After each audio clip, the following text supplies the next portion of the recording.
ang gusto kong ipa-check up kasi palagi nang kumikirot. Ah, Yun na, isa rin purpose yun ng gusto ko magpasok na ng trabaho. Itutulong na. hmm. Kasi kung nakatandaan nyo mga babayan, nung una natin makilala si Ate Evelyn ay sinabi niya na rin yun about doon sa kanyang naramdaman na meron siyang iniindang sakit.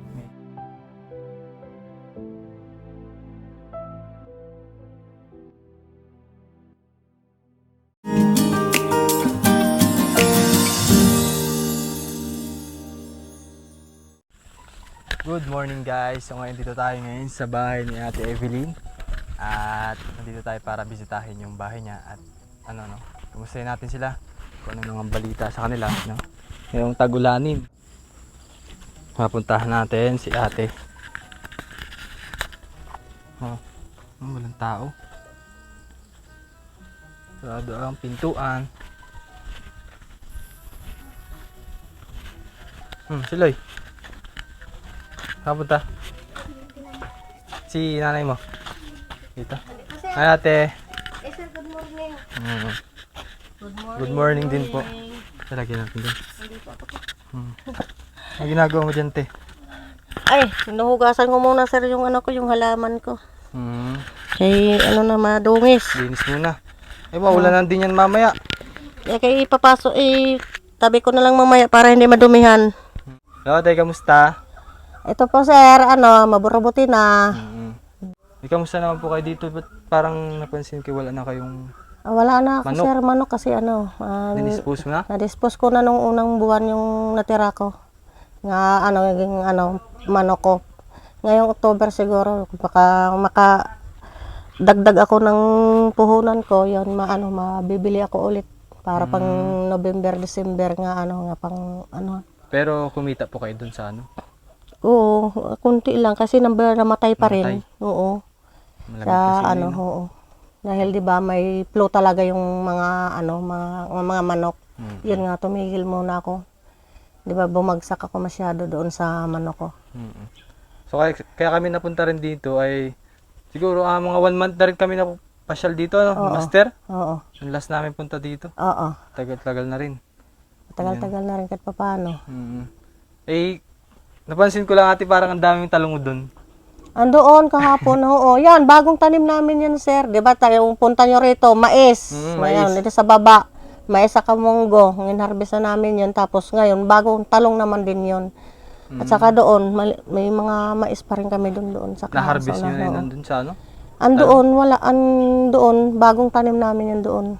Nga Saka dito sa baba. Meron din kayo dyan? Mayroon kaming mais dyan. Namumulaklak na rin. Ngayong October, na rin yan. Kasi yung mais nila, Ayun yung sa white, baba. Oo. sarap yun, di ba yung pang gata? Oo. Yan ang ginugulay palagi. Ang ginugulay nila. Ang mahilig sa gulay. Ito, kung Nandun lang nakikita sa nyo, baba. guys. Ayan. Nung Namumulaklak na nga. namumulaklak doon ang mga mais namin. Saka yung mga gabi namin. Mga busy pa kasi yung hindi pa nga masyadong Hindi pa naayos ulit. Hindi pa na nalilinisan ng ayos ulit. Ay si Kuya Marnay, Ay, trabaho na? Ngayon, wala pa siyang trabaho kasi na yung tumawag sa kanya nga na extend yung kasi kailangan pa yung mga Requirements? may mga vaccine kasi yung kailangan kumpleto talaga sa vaccine. Hindi Taka hindi pa man vaccine si kuya mo. Oo, kasi kailangan mo nang magpabaksin bago makahanap ng trabaho din. In-extend yung yung pasok nila. Iwan ko kailan, di ko alam. Kailan yun Ngayon, nag-extra muna yun doon. Pagpalinis muna ng paggamas. Kaya pala Kahit pa paano nakakaraos siya araw-araw. Tara, pasyal tayo sa bahay mo. Sige sir.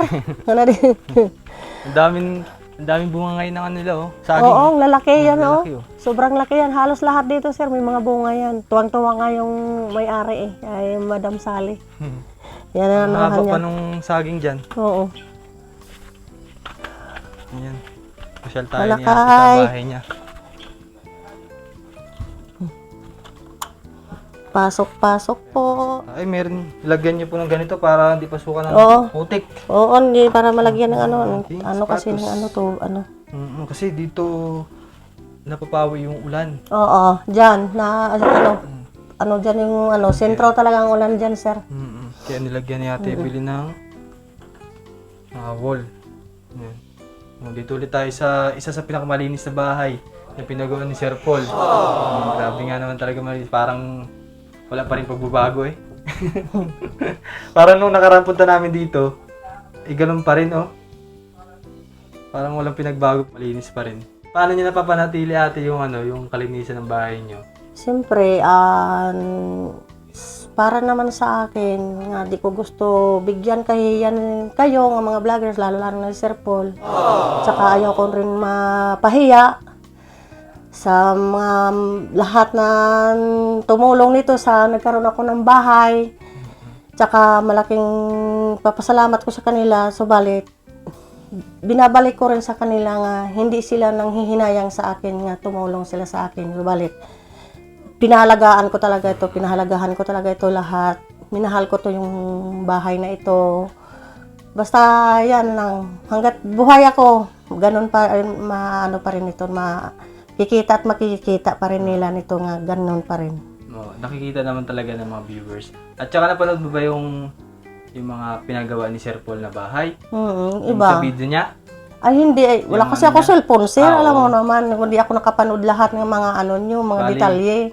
Bali binalikan ni Sir Paul yung mga tinulungan niya nung una simula sa unang pabahay hanggang dito kay Naalin. Napakaganda nung sinabi ni Sir Paul sa bahay mo. Isa yan sa pinakamalinis dahil napapanatili mo yung kalinisan niyan. Katulad po nito. Kung mapapanood mo, matutuwa sa sinabi ni Sir Paul. Hindi wala kasi ako cellphone, sir, nga ganito. Kasi subalit sa lahat ng mga hindi ko talaga napapanood yun. Meron ka lang keypad. Keypad lang yung Pero yung cellphone na pang talaga nga, makikita ko lahat yung mga niyo sa akin. Mga comment lahat, hindi ko makikita yun. Balit, wala lang. Paano kayo nag-uusap ng mga anak mo sa Sa keypad lang. Hindi kayo nag-uusap through FB? Wala. Sa keypad lang. Kay keypad lang yung cellphone namin. Pero nakakausap mo sa sa mga kay Buninay? Hindi rin. Sa wala lang. bang touchscreen si Mayroon din, pero hindi, ayaw ko man rin mag-iba-iba yung gusto ko, yung lang, pang personal lang kasi yung ko. Pero kailan nyo sila nakita sa picture, yung video? Wala pa. Hanggang sa lang, salita lang diyan sa sa keypad. Usap-usap lang. Usap-usap lang kung anong mga problema, kung anong mga pangangailangan nila. Yan kanina, yung tumawag kanina. Na hingi ng nung anak ko na lalaki at saka yung babae. Kasi sir, 3 kasi yung estudyante ko talaga. Paano pala natin ngayong pasukan yung mga gamit nila? Yun na nga yung, di ba, nagsabi ako ngayon nga, nagpapaalam ako sana nga mapasok muna akong trabaho kasi gusto ko punuan yung nila, yung mga gamit nila sa school. Kasi yung isa, lalo na yung yung babae kong isa, nagiging gusto niya susuportahan ko daw siya masyado kasi nahinayang kasi siya sa grade niya, sir, nga malaki kasi yung grades niya kasi gusto niya kung mataas siya pa daw yung grades niya, gusto niya kunin kurso EBM. Sabi ko, sige, okay lang. Sabi ko, magpapaalam ako pero kapag man papasok ko trabaho, hindi naman ito mapapabayaan yung bahay. Saka nandito college na ba o high school? High school, na rin. Kasi si Nana Evelyn ay meron pong anak sa probinsya. Sa probinsya? Oo, nandun talagang anak ko. Apat po yung tunay na anak? 5, sir. 5. 5 po? Lahat ay nag-aaral doon? Lang, yung 3 nag-aaral. Yung isa di ko pa nakukumbinsi magtapos ng pag-aaral. Kasi college din yun eh. Yung na-graduate na rin yung sa K-12. Paano po nila Financial lang talaga sila kulang. Paano po nila nasusuportahan yung pangailangan nila dun sa probinsya? Ayan, kung mayroon ako dito kahit ilang piso, pinapajikas ko. Halimbawa, may mga project sila, may bibili ng ano. Pinapajikas ko kahit ilang 100, baga ano, kung ano lang Kung ano ko meron ka dito, ngayon. ano ko, pinapadala ko din atin nila, inaalalayan man rin sila ng atin nila. May trabaho po. Wala, kahit yung asawa niya, yung medyo may trabaho din. Pero may sarili silang bahay dun. Meron kami sariling bahay doon, sir. Na ano lang rin, yung kulang-gudla talaga yung financial nila sa pag-aaral. Kasi ayaw naman rin niya, kasi kinukumbinsi ko nga sila dito nga pumunta rito. Mama, wag lang muna kami mama pupunta dyan kasi masisira yung grades namin. Ayaw namin yung lilipat-lipat. Sabi ko, saka na lang daw kapag matapos na nilang high school nga nila. Saka dito sila mag-ano, oo. Sabi ko, wala, sige, kung mag-ano kayo, magtsatsaga na lang tayo. Kung ano lang may ibaabot ko sa inyo, alam mo naman, ano, May i-share. oo, may i-share ko sa inyo. Saka, alam naman rin yun, sir, ng mga ano, sir, isa pang purpose ko, sir, na, ano nga, gusto ko magtrabaho kasi, sobra na kasi isang taon, gusto ko na magpa-ultrasound ulit sa, ano, Ay, yung ano mo. sis kasi ako, Ay, sir, sis. sa ano, May sis. yan ang gusto kong ipa-check up kasi palagi nang kumikirot. Ah, Yun na, isa rin purpose yun nga gusto ko magpasok muna ng trabaho. hmm. Kasi kung nakatandaan nyo mga babayan, nung una natin makilala si Ate Evelyn ay sinabi niya na rin yun about dun sa kanyang naramdaman na meron siyang iniindang sakit natin. May sis. Eh, hindi ka pa nakaka-check up. Hindi, gusto ko pa magpa-check up ulit tapos ipa-ultrasound ko kung ano ba, kung lumaki ba o hindi kasi palagi nang kumikirot lalo kapag masama yung panahon. Pag malamig. Kapag malamig, kumikirot talaga siya. Yan ako nga purpose ko talaga nga makapasok mo ko Hindi trabaho. mahirap kasi mapapagod ka pag nag-work ka. Yun na nga eh. Mahirap. Pero no choice eh. Mahirap. Kasi mayroon pa akong sinusuportahan ng estudyante. Mahirap ko man talikuran ko yung mga estudyante ko kasi mga anak ko yun eh. Basta natin laban lang, no? Malay mo, may makapanood po ngayon, mabigyan ka po ng pampacheck up mo. Mag-arang pampacheck up para sa iniinda mong sakit ngayon, no? Sana sa mga nakakapanood po ngayon, pwede po kayong mag-message sa Ren Vlogs. Sa FB page ko yan, nakikita niyo po sa screen ngayon. Para po kay Ate Evelyn. Ayun nanay, pag may nakapanood po, sakali mo may tumulong, idediretso ko naman po agad yung tulong na pinapabot sa inyo, no?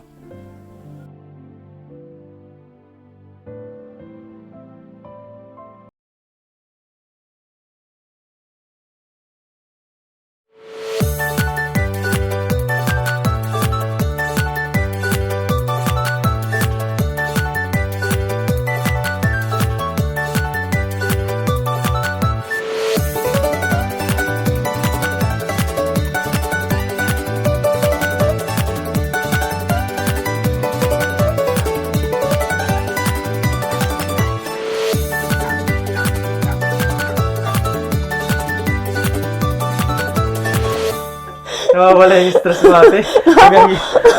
Naku, ako daw, nawawala yung stress ko pag nakikita ko yun kasi Ay, kamusta pala ate? May bigas pa kayo ngayon. ay na, ano, mga isang takal at kalahati siguro.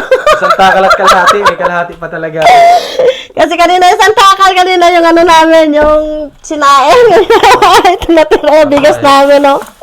Wala nga kami, Kunting sayang na lang ay talagang said na. Saan?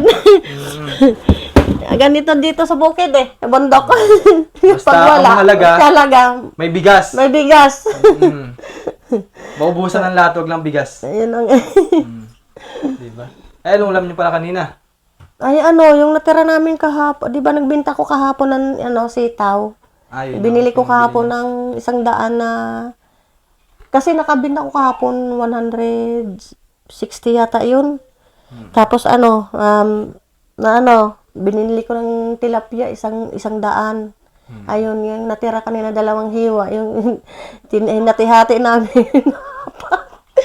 Isang, 2 hiwa. Oh, 2 hiwa kasi ulam kasi Hindi, namin. Parang ano lang yun, isang piraso lang yun. Oo, 1 piraso, hinati-hati, tapos hati-hati din ulit. Kasi kapag kami may ulam, share-share kami lahat nila ate. Yan sila, ano. Kasi nung meron. Oo, basta meron, wala, lahat share-share yan. Ayun natin, tara naman dun sa kwarto mo kasi maraming natutuwa sa kalinisan ng bahay mo eh. Wala, Pero sige naman sir, ako sa kwarto welcome, mo. pasok sir. Pasok dito. Ganda. Ay! May natutulog ate. Oo, May bisita ka pala?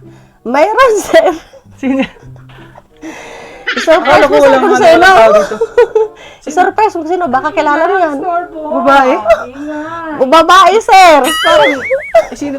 Pakiulit nga po. Ang ingay niya! Parang namumukan. Ang ingay niya! Nandito ka! Siyempre natulog ako. Kanina kasama lang kita dun sa kinati ano ah. Nandito ka, tulog ka na agad dyan? Naguyat ako eh. Kailangan ko matulog bagay kasi nagbiyahe pa tayo. Grabe ka naman, kaya pala nawawala ka dun. Nandito ka na pala agad. Nag-ano lang ako kanina, nagbabasa ako ng comments, bigla ako nakatulog. Ginulo mo pa yung higaan ni Ate Evelyn? Ang ganda kasi. Basta, pag ano ko kanina, ang soft. Very soft. Kaya pala nagustuhan mo dyan matulog. Bigay ito ng sponsor, di ba, Te? Oo, bigay yan. Subalit para makita. Sabi ko, Tim, sabi mo kay Bon, may kitulog ko na. Ganda ng bahay mo, Te. Ganda ng bahay mo. Soft.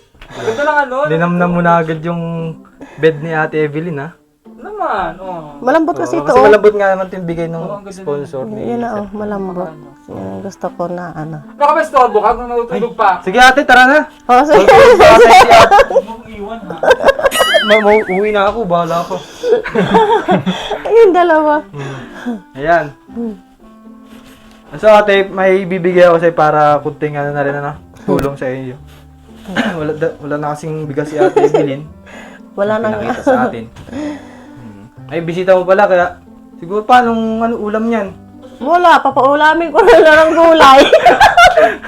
Naku, hindi. Storbo. Sarap ng bed. Thank you, Tess, ha, patulog kahit saglit. Okay lang. Sana all nakatulog na. Saglit lang yun. Midlip lang pala. Sana. Ate, tara naman sa CR mo. O sige sir, papunta na rito. At kasi nung karaan, talaga napakalinis yung CR mo. Tara naman dito sa, pakita mo naman yung comfort room mo. Sige sir, buksan natin ha. Sige po.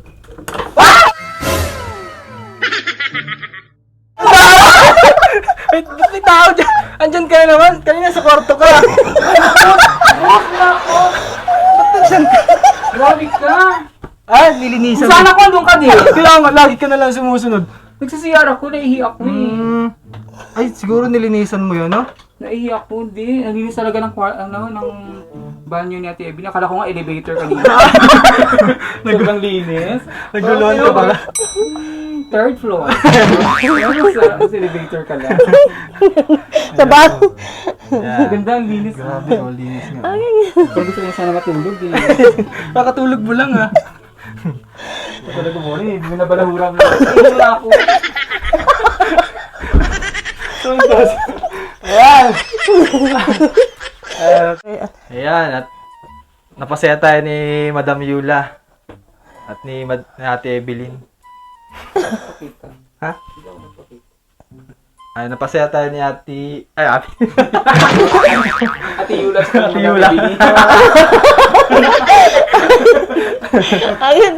Ito talagang 2. So ate, para sa pambigas nyo, ano, para may pansahin kayo dito kasi wala na kayong ano, bigas.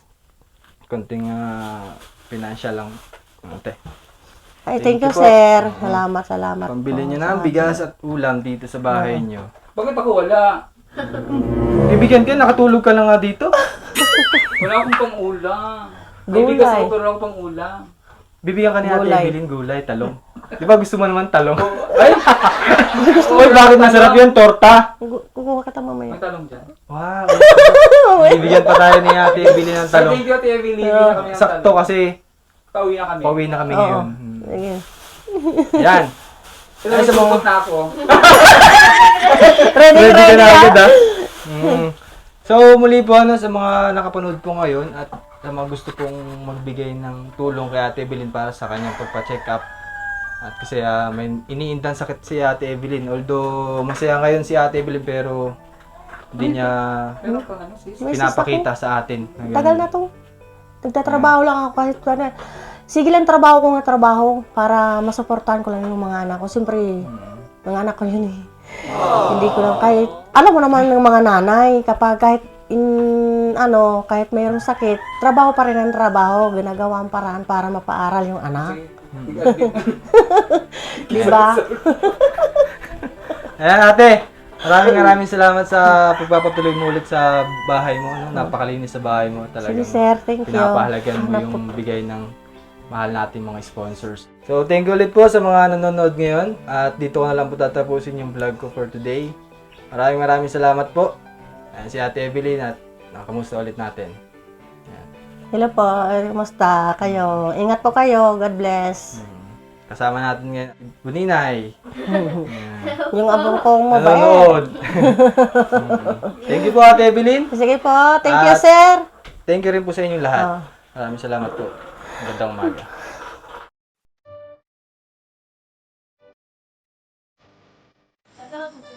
Grabe kong garden ni Ate Evelyn dito. Lawak. Wow, ang dami namang... Oh, ganyan? Liit. Ah, ganito siya. Regular size.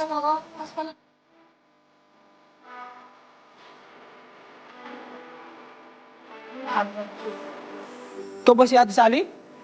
Oo, maganda. Sali. Upan.